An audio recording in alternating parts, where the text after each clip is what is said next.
2015년 10월 2일 밤 11시경 중국 NG시에 살던 23살 소왕은 퇴근 후에 혼자 집으로 걸어가고 있었습니다. 그런데 이때 그녀는 뭔가 싸함을 느껴요.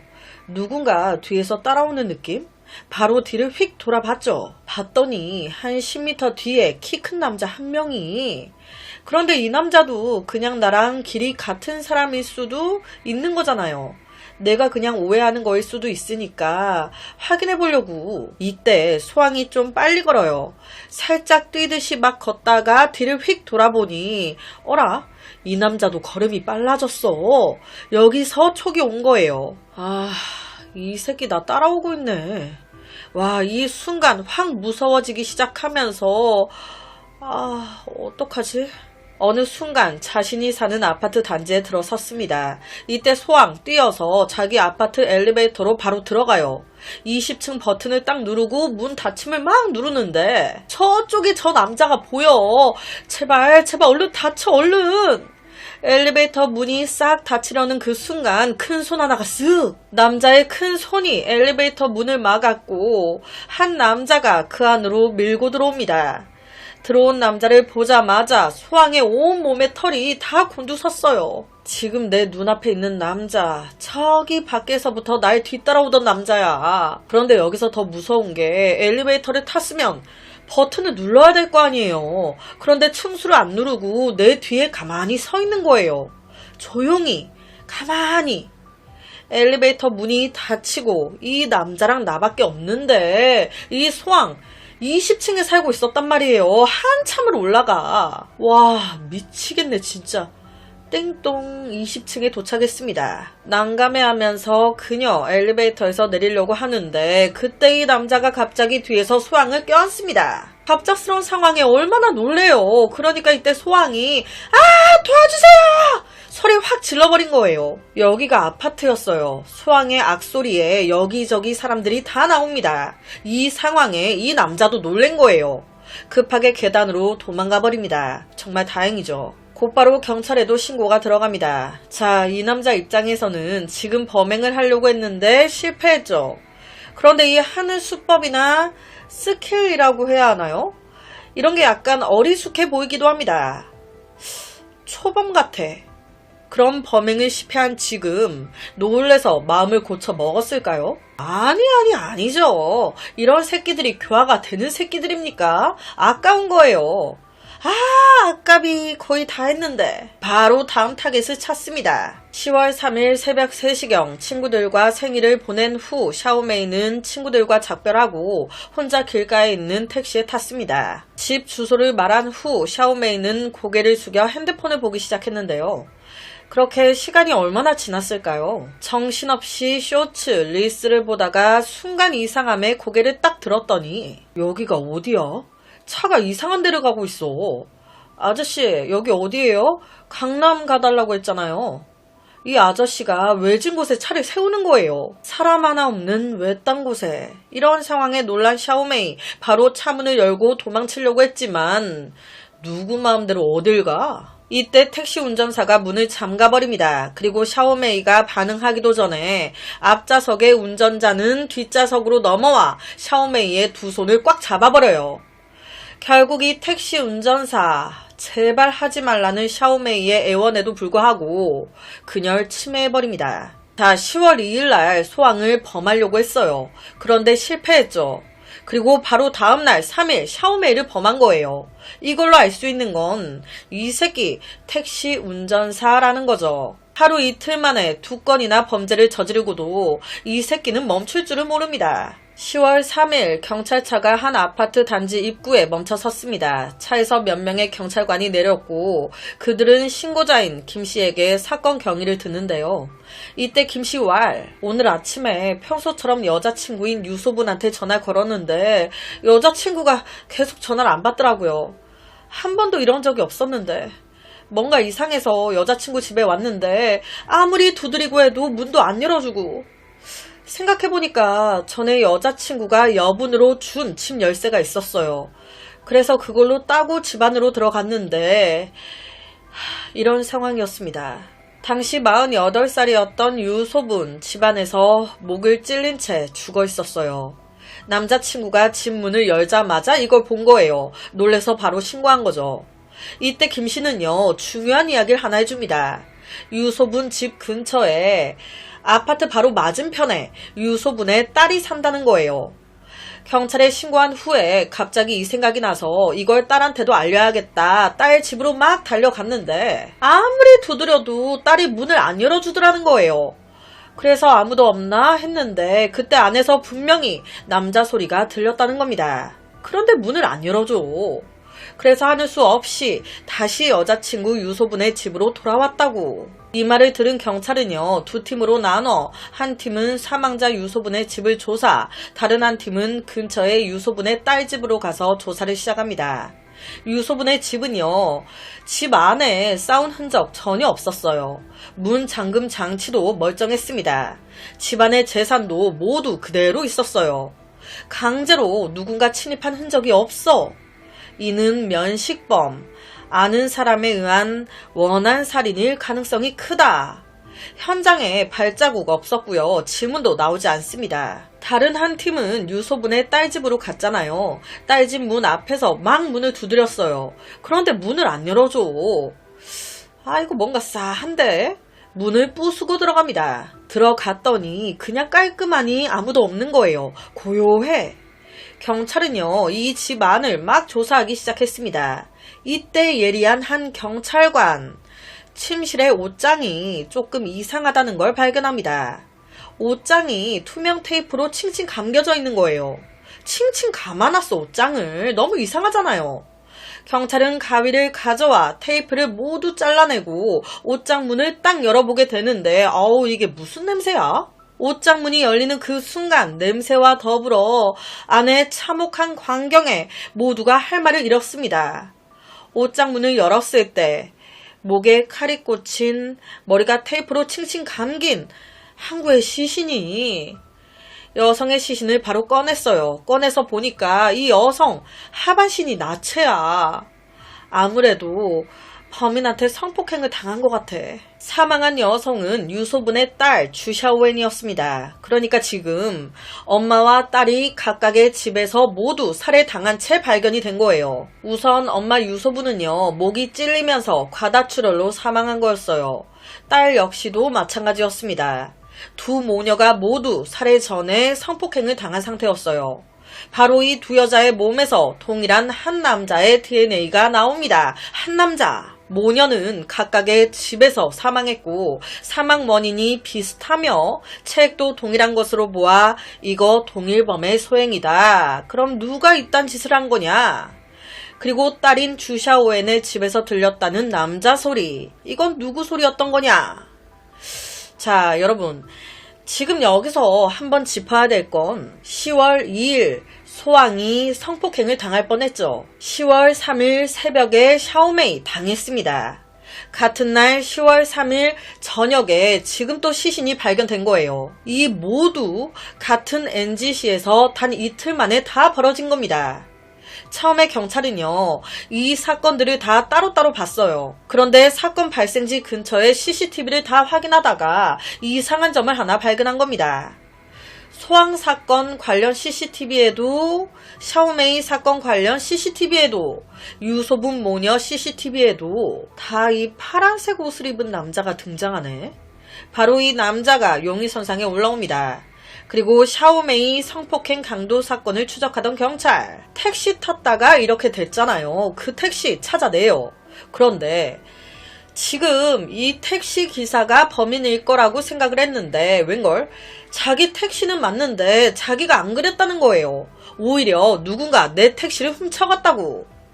그 택시가 회사 소속 택시였어요. 그러면 보통은 교대 근무잖아요. 이 택시 기사가 교대한다고 잠깐 세워놨는데 그 틈에 가져갔다는 겁니다.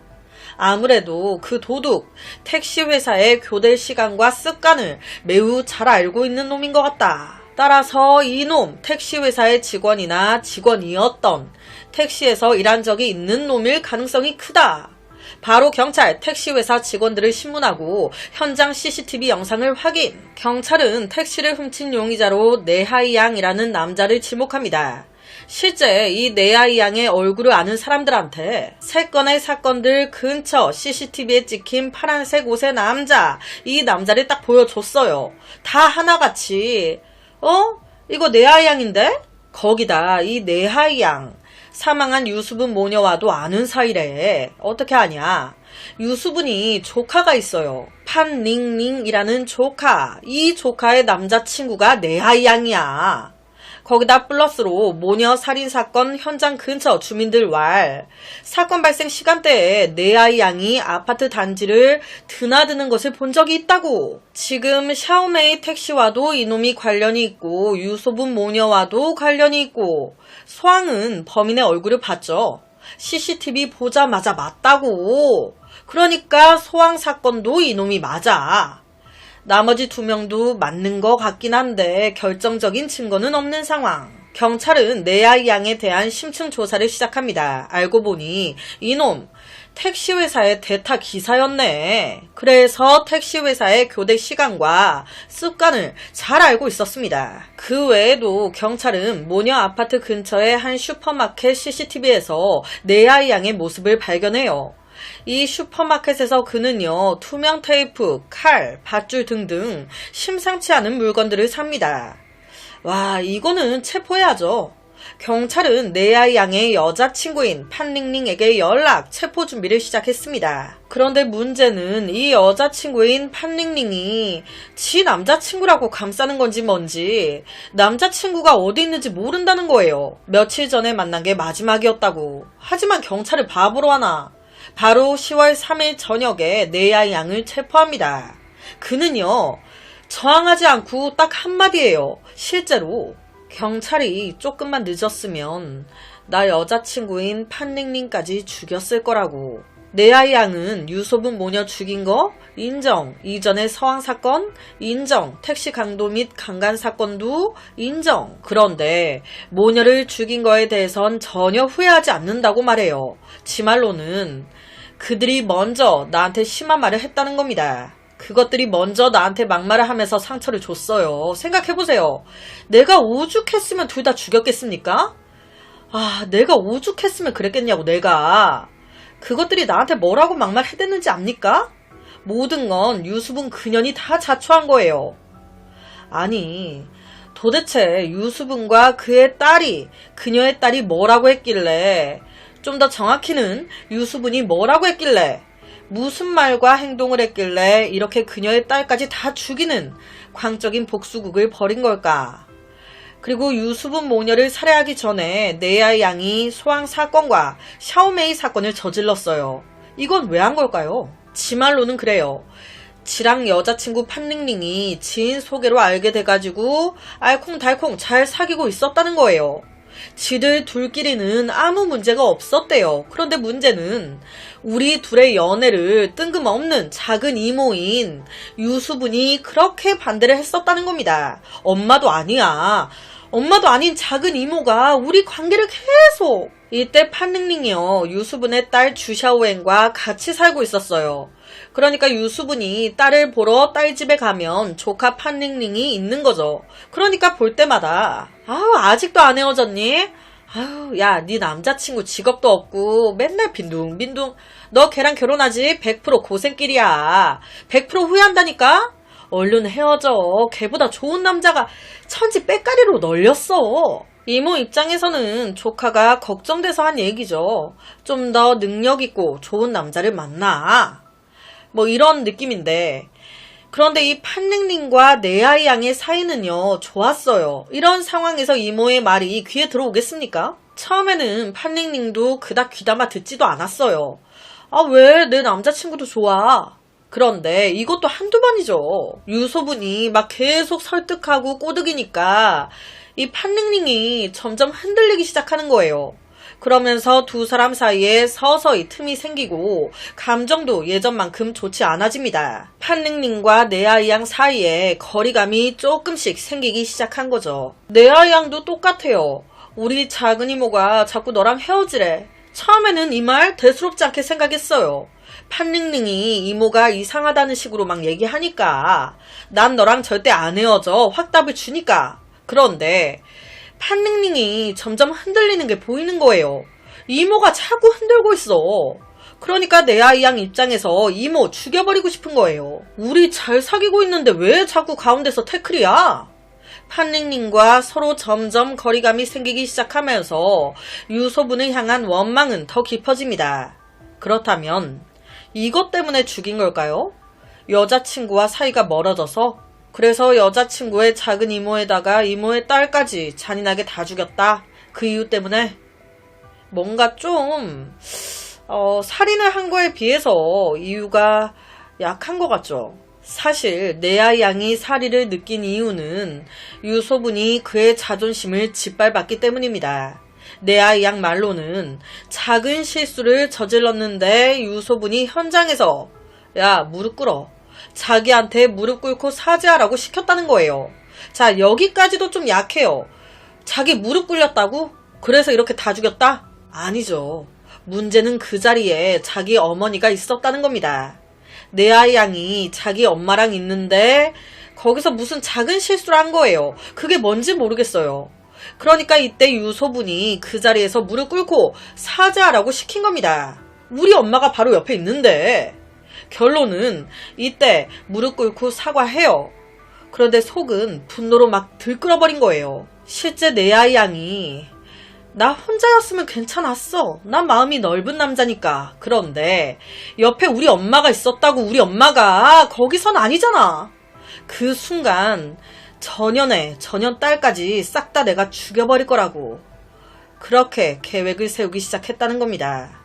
내 아이 양이 이전에 전과가 있고 한 남자가 아니었어요. 이런 살인의 경험은 더더욱 없었죠. 용기도 없었고요. 전체적으로 다 어떻게 해야 할지 모르겠는 거예요. 그래서 내 아이 양은 사람을 미행하며 용기를 키우기로 결정했습니다. 유소분 모녀를 미행하는 게 아닌 그냥 사람을 미행하면서 용기를 키우기로. 그 첫 타자가 누구? 10월 2일 소왕이었던 거예요. 엘리베이터까지 따라 탔죠. 딱 소왕을 해치려고 했는데 소리 지르면서 사람이 막 나오니까 놀래서 도망. 여기서도 목표는 오롯이 유소분 모녀였어요. 이 모녀를 죽이는 거 포기하지 않습니다. 그래서 사람 미행도 계속하죠. 10월 3일 새벽 택시회사에서 대리운전사로 일하면서 차량 교대 시간표와 습관을 이용해 몰래 택시 한 대를 훔칩니다. 새벽 3시경 그는 한 술집 앞에서 친구들과 모임을 마친 샤오메이를 기다렸고 택시 기사인 척하면서 샤오메이를 외딴 옥수수 밭으로 데려갔습니다. 거기서 치매했죠. 사건 후 그는 샤오메이가 가지고 있던 1,000위안의 현금을 가져갔고 교대 기사인 척하면서 택시를 돌려줬습니다. 이 두 사건을 저지르고 나니까 느낌이 온 거예요. 이제 좀 감이 왔어. 이제 죽일 수 있을 것 같아. 그래서 같은 3일 밤 어둠을 틈타 이어서 바로 유소분이 사는 아파트 단지로 향했습니다. 유소분에게 할 이야기가 있다면서 들어갔고 거기서 유소분이 방심한 틈을 타 가지고 있던 둔기로 그녀의 뒤통수를 가격. 이어서 바로 칼로 유소분의 목을 찌른 거예요. 쓰러진 유소분을 보는데 이때 내 아이 양 놀래기는커녕 그 순간 유소분이 내 여자친구인 판닝닝에게 했다는 모든 말들과 우리 엄마 앞에서 나한테 줬던 수모, 모욕감 같은 게 막 생각이 났다는 거예요. 그러니까 막 화가 더 나. 그냥 죽이자니 너무 열받아. 내가 네 딸년까지 연달아 죽일 거야. 네 딸도 너도 내가 재미 좀 보자. 그래서 피를 막 흘리면서 죽어가고 있는데 그 상태에서 너도 한번 수모를 느껴봐 라는 마음으로 그녀를 치매까지 한 거예요. 유소분을 모욕하고 살해한 후 그는요 유소분의 딸 주샤오엔과 여자친구인 판닝닝까지 다 죽여버릴 계획이었어요. 그래서 딸 집으로 간 거예요. 그런데 이때 문을 연 건 유소분의 딸 주샤오엔이었습니다. 판닝닝이 이때 아예 집에 없었던 거예요. 그렇게 자연스럽게 자기 엄마 죽이고 온지도 모르고 주샤오엔이 문을 열어줬고 그 안으로 들어온 내 아이 양 씩 웃으면서 판닝닝 좀 기다리겠다고 하면서 주샤오웬이 방심한 틈을 타 똑같이 뒤에서 기습을 한 거예요. 뒤에서 주샤오웬의 목을 조르고 침대로 끌고 가 성폭행을, 그리고 칼로 그녀 목을 찔렀습니다. 여자친구에게 들키지 않기 위해 그는 이전에 사둔 투명 테이프를 가져와 주샤오웬 머리를 칭칭 감쌉니다. 그리고 그녀 옷장에 넣고 그 옷장을 투명 테이프로 안팎으로 여러 겹 감아 주샤오웬의 피가 새어나오지 않도록 했습니다. 그리고 거기서 계속 기다렸어요. 여자친구 판닝닝이 오기를. 얘도 죽여야 가지. 그런데 웬걸 이때 찾아온 거예요. 누가? 유소분의 남자친구인 김씨가. 큰일 났어. 네 엄마가 지금 아저씨가 경찰에 신고해놨어. 문 좀 열어봐. 이 말을 듣고 놀란 거예요. 생각보다 빨리 발각이 돼가지고 아이씨, 판닝닝은 못 죽이겠네. 창문을 봤더니 진짜 경찰이. 아이씨. 그래서 문 밖에 있던 김씨가 경찰 보러 간 사이에 바로 집에서 나와 아파트 다른 문으로 도망갔던 거예요. 그리고 그날 저녁 여자친구 판닝닝이 자신을 떠날 것이라는 것을 알고 네이아이 양은 그날 밤 그녀를 해치기로 했습니다. 그런데 딱 죽이려고 한 그날 밤에 체포가 된 거죠. 안타까운 게 이 사건이 재판 결과가 공개되지 않았대요. 그래서 정확한 판결이 어떻게 나왔는지는 모르겠어요. 하지만 중국이잖아요. 지금 사망자만 2명에 총 피해자가 한두 명이 아니에요. 사형이 나오지 않았을까 추정해 봅니다. 감정이 순조롭지 않다는 이유로 여자친구와 그녀의 가족을 살해하려고 했고 용기를 기르기 위함이라면서 그는 아무 죄 없는 소녀들에게까지 잔혹한 손길을 뻗쳤습니다. 이렇게 미쳐버린 남자, 아니 사람은 무섭습니다. 작은 이모로서 유소부는 판닝닝을 친딸처럼 여겼기 때문에 남자친구와 헤어지라고 권했던 걸 거예요. 더 좋은 남자 만나라고. 뭐 여기까지는 그럴 수 있죠. 하지만 그녀가 사용한 방식은 확실히 너무 과격하긴 했습니다. 어떤 이유에선진 모르겠지만 그의 부모 앞에서 무릎을 꿇게 한 것은 좀 세긴 했죠. 하지만 그렇다고 해도 이 범죄는 말도 안 돼요. 솔직히 이 사건도 약간 이별살인 느낌이에요. 일상에서 누군가와 친하게 되거나 뭐 연애를 시작하기 전엔 꼭 상대방의 성격을 주의 깊게 살펴봐야 합니다. 네아이양 같은 성격의 사람을 만나면 도망가야 돼요. 결국 생명은 시험을 견딜 수 없고 인생은 다시 시작할 수 없습니다. 뭐 이럴 거라고 알고 만나는 사람은 없겠죠. 좋은 사람인 줄 알고 만났는데 만나다 보니 이런 사람이라는 걸 알게 되는 거고, 알게 됐을 때 헤어지려고 하니 이제 이런 피해가 발생을 하는 건데, 아름다운 사랑과 고통 없는 이별만 있길 바랄 뿐입니다. 오늘 제가 준비한 사건은 여기까지입니다. 어떻게 들으셨나요? 매일 저녁 10시 25분 모미지 업로드, 구독과 좋아요, 그리고 새로운 영상이 업로드 될 때마다 띠링띠링 알려주는 알람 설정까지 한 번씩 부탁드립니다. 내일 저녁 또 다른 사건으로 찾아뵙겠습니다. 내일 봬요.